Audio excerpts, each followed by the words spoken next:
Hello viewers, আশা করি সবাই ভালো আছেন। আমাদের চ্যানেল খুবই উপভোগ করছেন। তো আমাদের চ্যানেল দেখতে থাকুন এবং সাবস্ক্রাইব করতে ভুলবেন না। অবশ্যই বেল বাটনটি বাজিয়ে দিন। তো সাবস্ক্রাইব করুন আমাদের চ্যানেল। চলুন আজকে আমরা উপভোগ করি কলার পিঠা। আপনার কাছে সামান্য একটু চাল, কলা, চালের গুঁড়ো, কলা এবং চিনি থাকলেই নিমেষেই বাড়িতে বানিয়ে ফেলতে পারেন কলার পিঠে। তো এই জন্য আমরা এখানে 100 গ্রাম মতো চালের গুঁড়ো নিয়েছি, চিনি নিয়েছি পরিমাণ মতো, স্বাদ মতো চিনি দেবেন আপনারা, ও কলা। চলুন শুরু করা যাক কলার পিঠে। তো প্রথমে আমরা একটা পাত্রে নিয়ে নেব চালের গুঁড়োটা।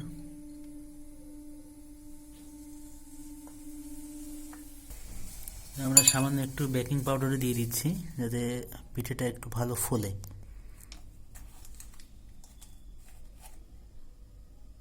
এবার আমরা কলাটা দিয়ে দেবো এর ভেতর।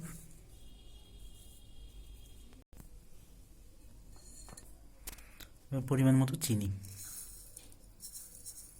চিনিটা স্বাদ মতো দেবেন, আগেও বলেছি আবারও বলছি।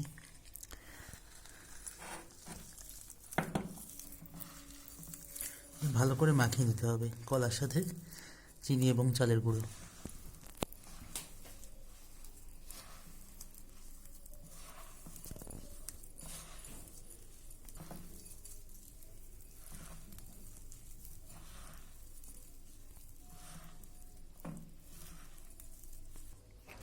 তো আমাদের চালের গুঁড়োর সাথে কলা এবং চিনিটা মাখিয়ে নেওয়া হয়ে গেছে। কিছু সময় রেখে দেব, 15 মিনিট মতো। তারপরে আমরা কলার পিঠেটা করব।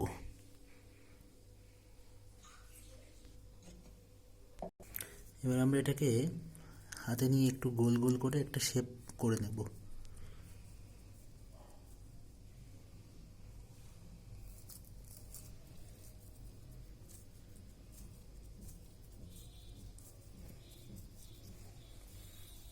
দেখে মনে হচ্ছে খানিকটা ছোট রসগোল্লা।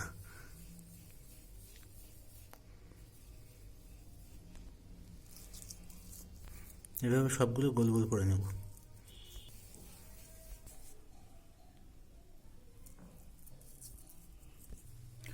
তো আমাদের সবগুলো একটা গোল গোল শেপে চলে এসছে, রসগোল্লার মতো করে নিয়েছি।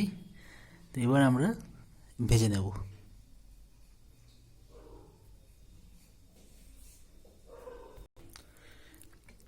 একটা পাত্রে তেল গরম করে নেব।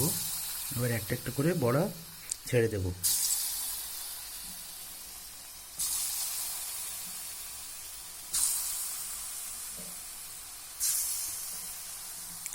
অল্প আছে ভালো করে ভেজে নিতে হবে।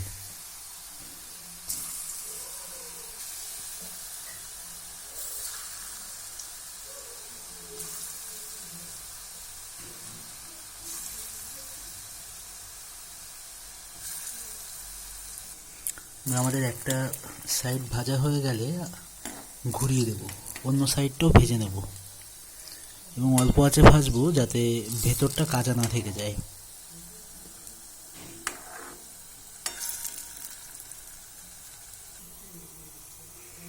দেখুন আমাদের রসগোল্লার মতো কলার পিঠেগুলো ভাজা হচ্ছে, অনেকটা নাড়ুর মতনও লাগছে। খুব টেস্টি একটি রেসিপি। অবশ্যই আমাদের চ্যানেল সাবস্ক্রাইব করবেন, বেল বাটন বাজিয়ে দিতে ভুলবেন না। সাবস্ক্রাইব করে সাথেই থাকবেন। নতুন নতুন আপডেট পাওয়ার জন্য অবশ্যই ফলো করবেন টুইটারে, আর ইউটিউবে তো পাবেনই। দেখুন খুব টেস্ট একটা ভাব চলে এসছে অলরেডি।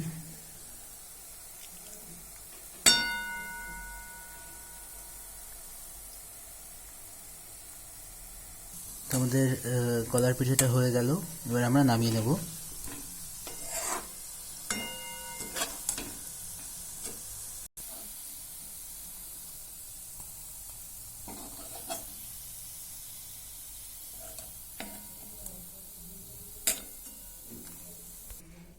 তো হয়ে গেল আমাদের সুস্বাদু রসগোল্লার মতো কলার পিঠে।